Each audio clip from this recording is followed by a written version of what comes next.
A Course in Miracles, Chapter 1, Section 2, Revelation, Time, and Miracles. 1. Revelation induces complete but temporary suspension of doubt and fear.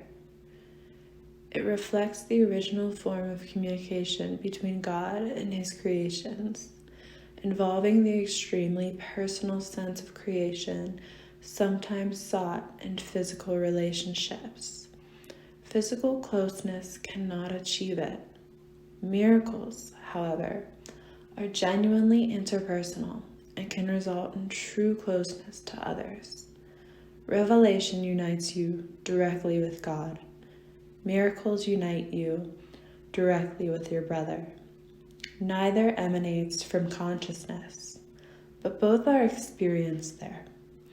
Consciousness is the state that induces action, though it does not inspire it. You are free to believe what you choose, and what you do attests to what you believe. Revelation is intensely personal and cannot be meaningfully translated. That is why any attempt to describe it in words is impossible. Revelation induces only experience. Miracles, on the other hand, induce action. They are more useful now because of their interpersonal nature. In this phase of learning, working miracles is important because freedom from fear cannot be thrust upon you. Revelation is literally unspeakable because it is an experience of unspeakable love. Awe should be reserved for revelation, to which it is perfectly and correctly applicable. It is not appropriate for miracles, because a state of awe is worshipful, implying that one of a lesser order stands before his creator. You are a perfect creation, and should experience awe only in the presence of the Creator of perfection. The miracle is therefore a sign of love among equals. Equals should not be in awe of one another, because awe implies an equality. It is therefore an inappropriate reaction to me. An elder brother is entitled to respect for his greater experience, and obedience for his greater wisdom. He is also entitled to because he is a brother, and to devotion if he is devoted. It is only my devotion that entitles me to yours. There is nothing about me that you cannot attain. I have nothing that does not come from God. The difference between us now is that I have nothing else. This leaves me in a state which is only potential in you. Quote, "No man cometh unto the Father but by me," end quote, does not mean that I am in any way separate or different from you, except in time, and time does not really exist.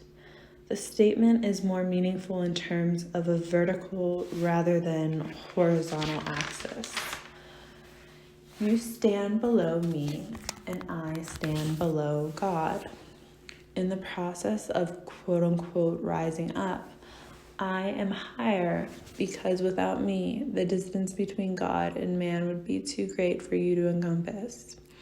I bridge the distance as an elder brother to you on the one hand, and as the Son of God on the other. My devotion to my brothers has placed me in charge of the sonship, which I render complete because I share it. This may appear to contradict the statement, quote, I and my Father are one, end quote, but there are two parts to the statement in recognition that the Father is greater. Revelations are indirectly inspired by me because I am close to the Holy Spirit and alert to the revelation readiness of my brothers.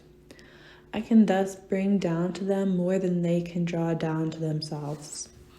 The Holy Spirit mediates higher to lower communication, keeping the direct channel from God to you open for revelation. Revelation is not reciprocal.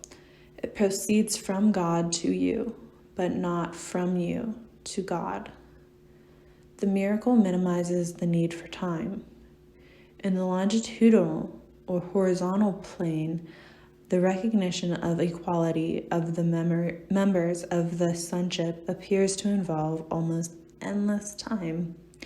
However, the miracle entails a sudden shift from horizontal to vertical perception. This introduces an interval from which the giver and receiver both emerge farther along in time than they would otherwise have been. The miracle thus has the unique property of abolishing time to the extent that it renders the interval of time it spans unnecessary. There is no relationship between the time a miracle takes and the time it covers. The miracle substitutes for learning that might have taken thousands of years. It does so by the underlying recognition of perfect equality of the giver and receiver on which the miracle rests.